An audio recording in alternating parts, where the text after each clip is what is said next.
We're going to have Benji come up and give us a 4.5-minute presentation on Benji Daniels, architect and Rotarian. Oh, thanks for that introduction. Yeah, so I'm Benji Daniels. I think most of you know me, some of you don't.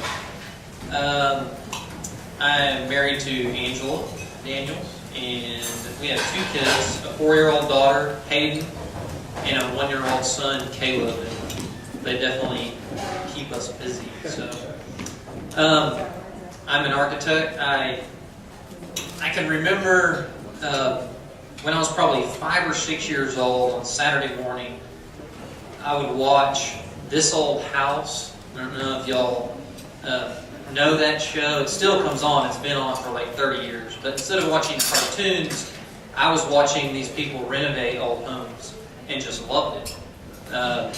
And so I don't know, I just kind of always had this passion for building things and then even kind of spatial awareness and designing things.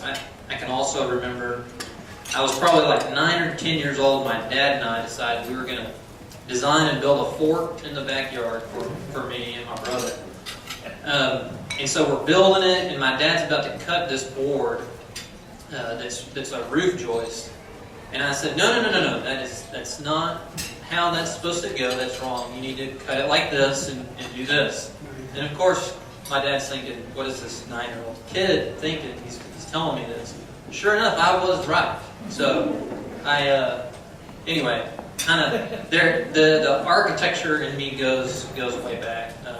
I went to Texas Tech University and got a Master's of Architecture and an MBA while I was there.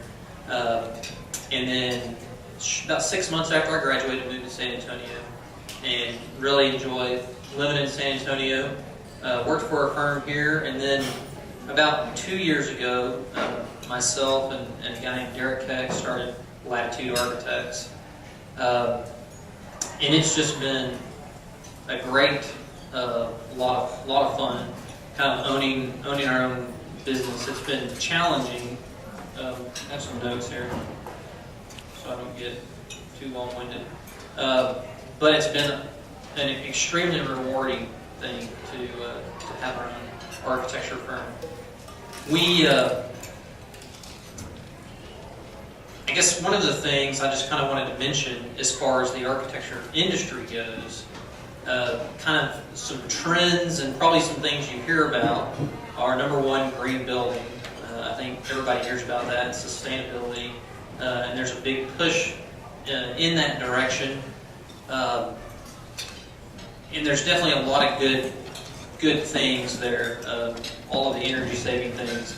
And some of you may have heard of LEED, which is Leadership in Energy and Environmental Design, I think. I'm a LEED accredited professional, which basically is this fancy little title. But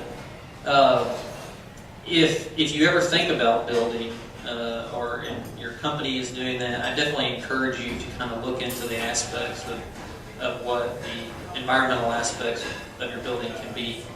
And another kind of big trend in architecture today is the use of what they call building information modeling, BIM. You may or may not have heard of that, not being in the industry, but and basically we're kind of transitioning from drawing in 2-dimension drawings and building a set of plans and designing the building in that way to where we physically build a 3D model in a computer that has every last piece of the building, down to the finite details of window, all of the wall layers and all this kind of thing. And then all the mechanical, the electrical, everything gets thrown into this thing. So you basically have this exact replica in the computer. It just helps in a lot of different aspects and costing and things like that. So that's what's going on in the architecture industry right now. I did put a piece of paper on the table. Just kind of want to mention, I didn't mention this last week, but our firm was awarded a Texas Society of Architects Studio Design Award about a week ago, a little over a week ago. So we're pretty proud of that, and then I just wanted to kind of bring that piece of paper. You can see the project that we won for. It's a sustainable modular house that we designed for a low to middle income family in Ghana, Africa. And I can tell you more about that later if you want to hear more about it, all the details. But so that's Benji and architecture.